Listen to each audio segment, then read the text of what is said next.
नमस्कार, टीवी 9 राजस्थान पर आपका स्वागत है। आपके साथ मैं हूं भविष्य त्यागी। राजस्थान की सड़कों पर छात्र संघ चुनाव को लेकर खूब सियासी हो हल्ला मचा है। एनएसयूआई ने सरकार के खिलाफ मोर्चा खोल दिया है।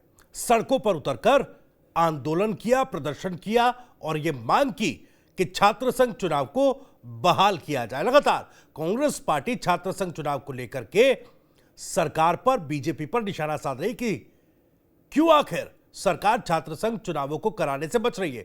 खुद पूर्व मुख्यमंत्री ने यह बात कही।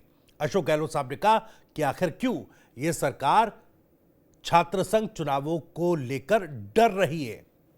हालांकि इसके बाद आरोप प्रत्यारोप की, एक तरीके से कहा जाए तो एक रेल भी चली और कई बातें उसमें सामने आई है। एनएसयूआई के इस प्रदर्शन पर और एनएसयूआई की स्ट्रेटेजी पर छात्र संघ चुनावों को लेकर तमाम पहलुओं पर बातचीत करने के लिए खुद एनएसयूआई के स्टेट प्रेसिडेंट विनोद जाखड़ मेरे साथ सीधे जुड़ गए हैं। विनोद जी, बहुत बहुत स्वागत आपका टीवी 9 राजस्थान पर। बहुत बहुत धन्यवाद सर, बहुत बहुत धन्यवाद। विनोद जी, बताइए, सबसे पहले तो मेरा सवाल यही कि भाई कल जो जिस तरीके का प्रदर्शन हुआ, एनएसयूआई ने अपनी पूरी ताकत झोंक दी।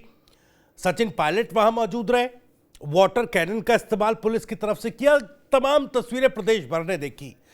लेकिन अब जो सवाल उठ रहे हैं, सरकार की तरफ से, बीजेपी की तरफ से कहा जा रहा है कि भाई ये चुनाव जो है ये तो पूर्ववर्ती सरकार में, यानी आप कांग्रेस की ही सरकार में प्रतिबंधित किए गए थे। फिर आखिर इतना सियासी हंगामा इस पर क्यों हो रहा है? देखिए, उस समय परिस्थितियां ऐसी रही कि न्यू एजुकेशन पॉलिसी को लागू करना था। कॉलेज और विश्वविद्यालय के प्रोफेसर, वाइस चांसलर ने लिख के दिया मुख्यमंत्री जी को कि हमारे पास स्टाफ की कमी है, तो हमें कुछ समय दिया जाए। और जो नोटिफिकेशन जारी किया गया उसमें स्पष्ट लिखा था कि चुनाव जो है कुछ वक्त के लिए स्थगित किए जाते हैं, ना कि बंद किए जाते हैं। और कहीं ना कहीं ये भी था कि भाई हमारी सरकार बनेगी तो हम चुनाव जो है तुरंत प्रभाव से करवा लेंगे, लेकिन दुर्भाग्यवश हमारी सरकार नहीं बनी। और ऐसे में बीजेपी ने बड़े बड़े डींगे हाँके थे कि भाई हम लोग जो हैं छात्र संघ चुनाव कराएंगे। लेकिन जैसे ही उनकी सरकार बनी, उन्होंने अपनी वादा खिलाफी की, छात्रों को ठगने का काम किया, युवाओं को ठगने का काम किया। और चुनाव अभी तक जो है उस पर कोई सरकार चर्चा नहीं करना चाहती है। तो एनएसयूआई आंदोलन कर रही है, सड़कों पे संघर्ष कर रही है। साथ ही कल हमारा बड़ा प्रदर्शन रहा जिसमें आपने देखा कि कैसे हमारे एनएसयूआई के कार्यकर्ताओं को थप्पड़ मारे गए, बाल नोचे गए, घसीटा गया, उनके कपड़े फाड़े गए, वाटर कैनन चलाया गया, लाठियां मारी गई उनके पेटों में।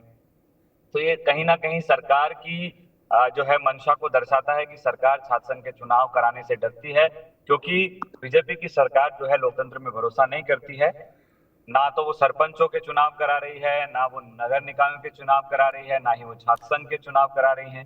तो हमारा तो यही मानना है कि बीजेपी लोकतंत्र में भरोसा नहीं करती है, लेकिन जी, नौजवान मजबूत हैं। ये तो और कांग्रेस, इनके देखिए, एनएसयूआई भी और कांग्रेस भी आरोप लगा रही है। लेकिन विनोद जी, प्रेमचंद बैरवा साहब कह रहे हैं कि भाई जो वजह दी गई थी पूर्व की सरकार में इस चुनाव को उस वक्त के लिए प्रतिबंधित करने के लिए, वो वजह अभी सेटल डाउन नहीं हुई है। सर, ऐसे तो कोई वजह ही नहीं थी। तो फिर अगर वजह दी जाए कल को कि भाई विधानसभा के चुनाव नहीं कराए जाएंगे क्योंकि खर्चा ज्यादा हो रहा है या परिस्थितियां नहीं है, तो आपको क्या लगता है कि ये विधानसभा चुनाव को भी रोक सकते हैं क्या? जी, छात्र संघ चुनाव को ये टूल किट के हिसाब से यूज करते हैं क्योंकि डरते हैं। सच्चा ये है कि बीजेपी का जो छात्र इकाई है एबीवीपी, उसके पास कैंडिडेट नहीं है। इनकी विचारधारा में नौजवान विश्वास नहीं करते हैं, जी, इनसे लोग जुड़ते नहीं हैं। ना तो इनके पास कोई चुनाव लड़ाने के लिए कैंडिडेट हैं, तो ये डर रहे हैं कि अगर हम लोग छात्र संघ के चुनाव चालू करेंगे तो हम सभी जगह से जो है चुनाव हार जाएंगे और कहीं ना कहीं जो है इसका असर सरकार पे पड़ेगा। लेकिन विनोद जी, जो अभी तक चर्चा में कहा जाता है कि भाई उस वक्त चुनाव इसलिए रोके गए कि छात्र संघ जैसे चुनावों में भी धनबल, बाहुबल, इसका बड़ा इन चीज़ों का बड़ा इस्तेमाल होने लगा, उसको सेटल डाउन करने के लिए फिलहाल के लिए उस वक्त रोका गया था। क्या वो सारी चीज़ें आपको लग रहा है कि एनएसयूआई के आप प्रदेश के अध्यक्ष हैं, जो छात्र संघ जो संगठन है, क्या उनमें अब ये चीज़ें सब ठीक हो गई हैं क्या? तो देखिए, उस समय कहा गया कि लिंग 2 की कमेटी की सिफारिशों को पूर्ण रूप से लागू नहीं किया गया है। जी, तो ये सरकारों का काम है लिंग 2 की पालना करवाना। लॉ एंड ऑर्डर सरकार के पास है, तो सर सरकार का जो है वो काम है चुनाव को संपूर्ण तरीके से ठीक से करवाना। अगर जी कहीं पे आपको लग रहा है कि लिंग दो कमेटी का जो है सिफारिशों का उल्लंघन हो रहा है, तो वहां पे छात्रों को टर्मिनेट करें, आप सजा दें, ताकि जो है पता चल सके कि भाई छात्रों को 2-4 छात्र टर्मिनेट हो जाएंगे, चुनाव नहीं लड़ पाएंगे, एलिजिबल नहीं होंगे, तो उससे मैसेज जाएगा कि अगली जो हमारी खेप तैयार होगी वो लिंग दो की जो है पालना करेगी। जी। लेकिन आप ये कह रहे हैं भाई सरकार का काम है, सरकार तो 2023 में कांग्रेस की सरकार भी आपके आपके जो आप जो तर्क दे रहे हैं उस मुताबिक कांग्रेस की सरकार भी चुनाव करा सकती थी, आखिर वहां क्या मजबूरी थी? सर बताया ना, न्यू एजुकेशन पॉलिसी को लागू करना था सर। जी न्यू एजुकेशन पॉलिसी को लागू करना था। विश्वविद्यालय और कॉलेजों के प्रिंसिपल वाइस चांसलर ने जो है ये मुख्यमंत्री जी को लिख के दिया कि भाई हमारे पास स्टाफ की कमी है, न्यू एजुकेशन पॉलिसी को लागू करना है, जी तो आप जो है कुछ समय के लिए। ठीक है विनोद जी, आपका आपका संपर्क थोड़ा सा टूट गया था। खैर, जो आप बात कह रहे थे कि भाई आपने कहा कि न्यू एजुकेशन पॉलिसी को उस वक्त लागू करना था, सरकार ने बात लिख करके दी और अब की सरकार डर रही है। खैर, थोड़ा सा मैं वापस आ रहा हूं एनएसयूआई के प्रोटेस्ट पर, जिस तरीके से कांग्रेस और एनएसयूआई ने मोर्चा खोल दिया है, ऐसे में कांग्रेस, ये कहा जा रहा है कि भाई ठीक है बड़ा प्रदर्शन जरूर था लेकिन कांग्रेस थोड़ी बिखरी बिखरी सी जरूर नजर आई। अब देखिए सचिन पायलट साहब पहुंचे और कई बड़े नेताओं की उम्मीद थी वो नहीं पहुंच पाए। ऐसा नहीं है सर, कांग्रेस एकजुट है और माननीय सचिन पायलट साहब हमारे बीच में आए हैं। कई हमारे विधायक, कई मंत्री जो पूर्व में रहे हैं, जो कि छात्र संघ से निकल के गए हैं, सब लोगों ने इस आंदोलन को ज्वाइन किया। और जो नहीं आ पाए वो कोई मजबूरी बस नहीं आ पाए, उन्होंने हमें इन्फॉर्म कर दिया था कि हमारा पहले से कार्यक्रम लिया हुआ है या उनके तय कार्यक्रम थे, इस वजह से वो नहीं पहुंच पाए हैं। जी तो ऐसा कुछ नहीं, ऐसा है ना विनोद जी, देखिए एक पोस्ट आपने भी किया था गोविंद सिंह डोटासरा की प्रेजेंस को लेकर कि भाई वो भी आ रहे हैं, वो बाद में आपको खैर डिलीट करना पड़ा, जो जानकारी है वो नहीं पहुंचे। खैर उससे पहले देखिए वो मजबूती नहीं दिख रही है, एकजुटता नहीं दिख रही है। भाई लोग कह रहे हैं, राजस्थान की राजनीति में लोग कह रहे हैं कि भाई देखिए ललित यादव अगर सचिन पायलट को बुला लेते हैं तो उनके कहने पर तो सचिन पायलट आ जाते हैं, लेकिन वो छात्र इकाई है उसमें भी कांग्रेस की गुटबाजी का असर दिख रहा है, उसमें भी वो बिखराव दिख रहा है। सर मुझे नहीं लगता ये कोई इसका इस बात का कोई आधार है। मेरी बात हो गई थी माननीय गोविंद सिंह डोटासरा जी से, तो उन्होंने मुझे पहले ही कहा था कि भाई मेरा कार्यक्रम है सीकर में, लेकिन अगर मैं जयपुर रहा तो मैं जरूर आऊंगा। देखिए एज ए प्रदेश अध्यक्ष हमारे पीसीसी के चीफ हैं, तो हमारी जिम्मेदारी बनती है कि हम उनसे मिलें, उनसे सलाह लें, आंदोलन की डेट लें। लेकिन हमारा आंदोलन जो है जल्दी तय हो गया था, हमारे राष्ट्रीय अध्यक्ष जी से बातचीत करके हमने तय कर दिया। हम जब उनको निमंत्रण देने गए तो उन्होंने एकदम मेरे को बहुत ही आशीर्वाद दिया और ये कहा कि अच्छे से आंदोलन करना, कहीं कोई मेरे लायक कोई बात हो, कोई काम हो तो आप मुझे बताइएगा, मैं मजबूती से आपके साथ हूँ। लेकिन मेरा सीकर में कोई कार्यक्रम लिया हुआ है, मैं कोशिश करूंगा, अगर वो कैंसिल हो जाए, नहीं हो पाएगा तो मैं फिर भी कोशिश करूंगा पहुंचने की। तो ऐसा नहीं है वो सर, बाकी मीडिया वाली बातें हैं कि भाई बिखराव है, ऐसा कुछ नहीं। ललित यादव को लेकर मैंने कहा कि भाई सचिन पायलट ललित यादव के कहने पर आ जाते हैं, इस तरह की चर्चाएं हैं, बाकी उतना कनेक्शन वो नजर नहीं आ रहा है। अब देखिए छात्र राजनीति से निकले नेता जो राजस्थान में, हनुमान बेनीवाल को आप देखिए किस तरीके से वो अपनी बात रख रहे हैं, मजबूती से आगे बढ़ रहे हैं। भले फिलहाल देखिए विधानसभा में एक भी सीट नहीं है, लेकिन उससे डबल दम उन्होंने लगाया हुआ है। वो जो पावर एनएसयूआई में कांग्रेस की छात्र इकाई में नजर आनी चाहिए थी, मैं एकजुटता का जो जिक्र कर रहा हूं, वो मुझे लगता है उसकी थोड़ी सी कमी महसूस हो रही है। विनोद जी सर एकजुटता देखिए हमारी है और छात्र संघ के मुद्दे पे हम सब लोग एकजुट हैं। अभी हम लोग जब विधानसभा चलेगी तो आपको एकजुटता का जो है मैसेज दिखेगा। हमारे सीएलपी लीडर, हमारे लीडर अपोजिशन बाहर थे, अमेरिका दौरे पे थे, नहीं तो वो भी कार्यक्रम में आते जी। तो विधानसभा जैसे ही चलेगी तो हम मजबूती से विधानसभा का घेराव करने का काम करेंगे और सदन में हमारे नेताओं के द्वारा आवाज उठाएंगे। तब आपको लगेगा कि कांग्रेस पार्टी मजबूती से छात्र संघ चुनाव की बात उठा रही है, उनकी एकता मजबूत है, वो संगठित रूप से जो है इस मुद्दे के ऊपर लड़ रहे हैं। जी अभी बैरवा साहब कह रहे थे डेप्यूटी सीएम कि भाई ये बीजेपी के लिए या बीजेपी सरकार को दिखाने के लिए प्रदर्शन नहीं था, ये तो गहलोत साहब को दिखाने के लिए प्रदर्शन था, सचिन पायलट साहब का। नहीं सर, ये तो अलग बात है। वो तो देखो बीजेपी है, वो तो चुनाव कराने से डर रही है क्योंकि उनके पास कैंडिडेट ही नहीं है। और बैरवा जी खुद छात्र राजनीति से नहीं निकले हैं, तो शायद उनको पता नहीं है कि छात्र राजनीति कितनी इम्पोर्टेंट पिलर होता है लोकतंत्र का। एक राजनीति का कितना इम्पोर्टेंट पार्ट होता है, यहाँ नेता तैयार होते हैं। यूं जी कहें कि छात्र राजनीति नेता बनाने की फैक्ट्री है, जहां पे अच्छे अच्छे नेता निकल के आते हैं। माननीय अशोक गहलोत जी हमारे खुद छात्र राजनीति से निकलकर यहाँ तक पहुंचे हैं, 3 बार के मुख्यमंत्री रहे हैं, हमारे एनएसयूआई के प्रदेशाध्यक्ष रहे हैं। तो वो सब मीडिया की बातें हैं, और माननीय डिप्टी सीएम उनको मुद्दे की बात करनी चाहिए थी, लेकिन उनका बयान मैंने भी सुना, उन्होंने कोई भी मुद्दे की बात नहीं करी। जी उन्होंने गहलोत साहब पर पूरी बात टाल दी। देखिए, सरकार उनकी है, उनके उनसे ही जवाबदेही मांगी जाएगी। हमारी सरकार ने चुनाव बंद किए, हम विपक्ष में हैं, आज वो सत्ता में है, तो बीजेपी से हम सवाल करेंगे, माननीय मुख्यमंत्री से हम सवाल करेंगे, माननीय उच्च शिक्षा मंत्री से हम सवाल करेंगे कि छात्र संघ चुनाव को क्यों जो है आप चालू नहीं कर रहे हो। जब हमारी सरकार में चुनाव बंद हुए थे तो बीजेपी ने बड़ी बड़ी जो है छात्रों से वादे किए थे कि हम जो है छात्र संघ चुनाव चालू करवाएंगे, जी आप हमें वोट कीजिए, हमें सत्ता में लाइए। छात्र छात्राएं उनकी बातों में आ गए, उनको वोट दिया इस विश्वास के साथ कि जो है छात्र संघ के चुनाव चालू होंगे। लेकिन छात्र संघ के ऊपर आज तक उन्होंने कोई चर्चा नहीं करी है। 2 साल हो गए सरकार बने हुए, वो केवल और केवल हमारी पुरानी जो जन कल्याणकारी योजनाएं थी उनको बंद करने का काम कर रहे हैं, भवनों का जो है नाम बदलने का काम कर रहे हैं। तो बीजेपी की दोहरी नीति है, उनकी कथनी और करनी में बहुत ज्यादा अंतर है सर। विनोद जी, देखिए बीजेपी के भीतर मैं बीजेपी को लेकर एक सवाल आपसे कर लूं, क्या कांग्रेस के छात्र संघ इकाई में थोड़ी सी बेचैनी भी है क्या? क्योंकि देखिए बीजेपी ने तो एक तरीके से सेकंड लाइन ऑफ लीडरशिप सामने रख दी है। वसुंधरा जी, तमाम जो बड़े नेता थे वो थोड़े से साइडलाइन कर दिए गए, सेकंड लाइन ऑफ लीडरशिप वो आगे आ गई है। लेकिन कांग्रेस में ऐसा कुछ दिख नहीं रहा है। किस तरीके से कांग्रेस में युवा नेता मसलन विनोद जाखड़ या बाकी जो नेता हैं वो कैसे आगे बढ़े, इस बात की भी थोड़ी बेचैनी है क्या? भाई वो प्रोसेस ठीक दिख नहीं रहा नहीं है। देखिए, मैं कहता हूं सर, बीजेपी ने तो कहां हमारे यूथ लीडर्स को टिकट दिया है? कितने छात्र संघ से जो चुनाव लड़कर निकले हैं, जीतकर निकले हैं, उनको मौका दिया है। हमारी पार्टी ने न जाने कितने नौजवान नेताओं को जो है मौका दिया, माननीय सचिन पायलट जी ने मौका दिया, और आज लगभग आप देखिए कि कम से कम 50 हमारे ऐसे संघर्षशील नेता रहे जो आज विधानसभा में विधायक हैं, एमएलए हैं, और वो कांग्रेस पार्टी के आशीर्वाद से हैं कि उनके संघर्ष को जो है हमारी पार्टी ने समझा, आलाकमान ने समझा, माननीय सचिन पायलट जी ने समझा और उनको टिकट दिया। रामनिवास गावड़िया जी को, मनीष यादव जी को, मुकेश भाकर जी को, ललित यादव जी को, और साथ ही हमारा शिव प्रकाश गुर्जर है, मात्र 25 साल का था, कॉलेज का चुनाव लड़ा है, उसको पायलट साहब ने मौका दिया। तो ऐसी कोई बेचैनी नहीं है, हमने तो तीसरी पीढ़ी भी तैयार कर ली है। बीजेपी तो अब रिटायर कर रही है, हमारे यहाँ तो तीसरी पीढ़ी भी तैयार है कि हमारे बाद कौन नेता बनेगा।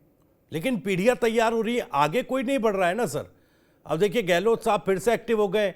अब तक कहा जा रहा था कि गहलोत साहब तो भाई मार्गदर्शक मंडल में चले गए कांग्रेस में, अब थोड़ा सा उनका कमबैक मुश्किल होगा। लेकिन वो तो कह रहे हैं कि भाई अभी भी मैं घोड़ा चढ़ सकता हूं, अभी भी मैं थका नहीं हूं। तो फिर वो सेकंड लाइन ऑफ लीडरशिप या थर्ड लाइन ऑफ लीडरशिप के मायने क्या? नहीं, ये तो अच्छी बात है सर। माननीय अशोक गहलोत जी का सबको आशीर्वाद मिलेगा, मार्गदर्शन मिलेगा।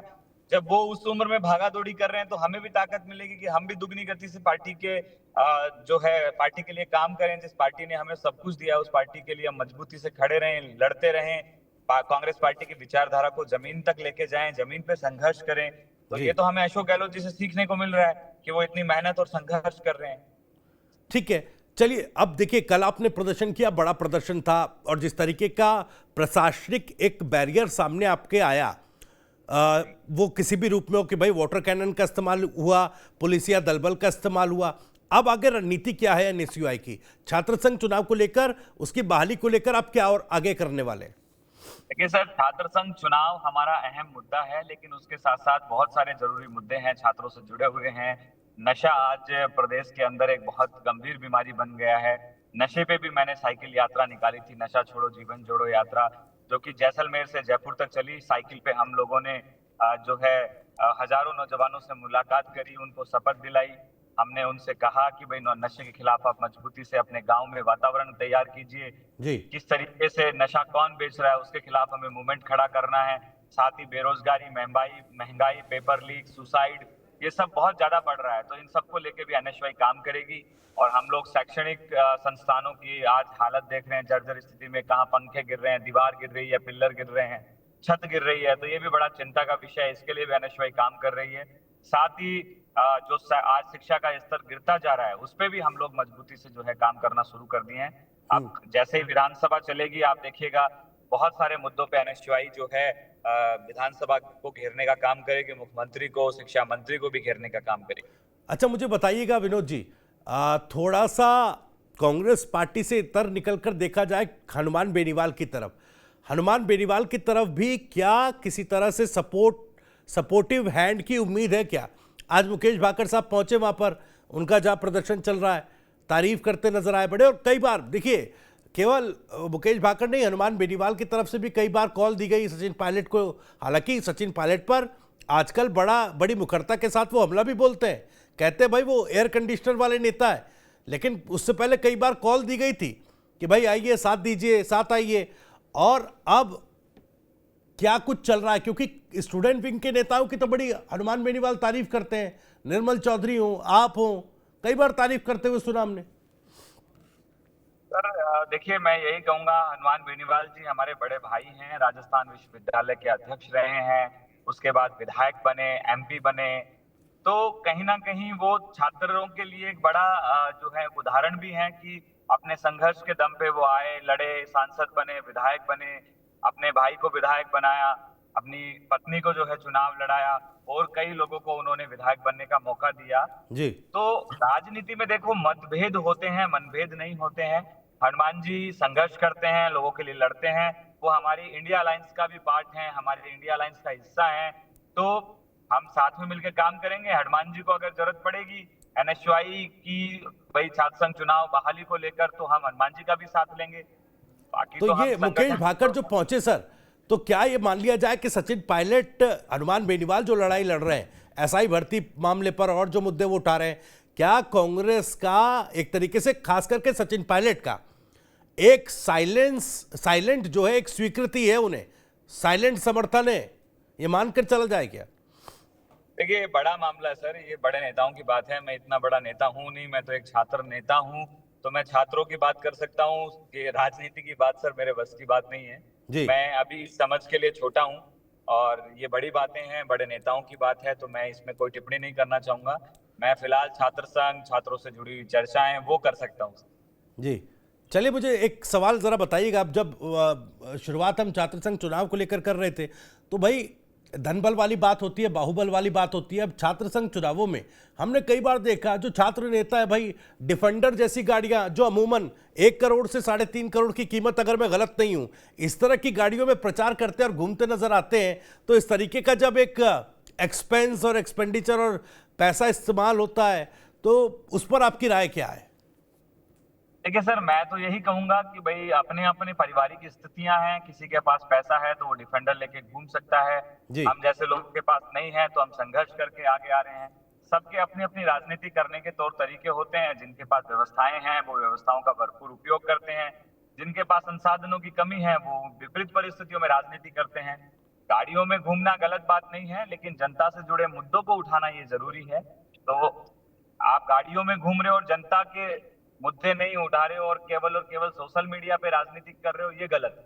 अच्छा, मानते हैं बड़ी गाड़ियां इसलिए बनी है घूमने के लिए, कोई गलत बात नहीं है उनमें घूमना। बस ये है, आप जनता के बीच में रहिए, जनता की सेवा करिए, उनके हितों की लड़ाई लड़िए, उनके मुद्दों पे जो है आप चर्चा करिए, सरकार के समक्ष उनको रखिए। चलिए, कुछ एक जल्दी से सवाल है सर, रैपिड फायर की तरह 2-3 सवाल हैं। आप युवा नेता हैं, छात्र नेता हैं, मुझे जरा बताइएगा, प्रदेश का बेहतर मुख्यमंत्री कौन, वसुंधरा राजे, गहलोत या फिर भजन लाल शर्मा?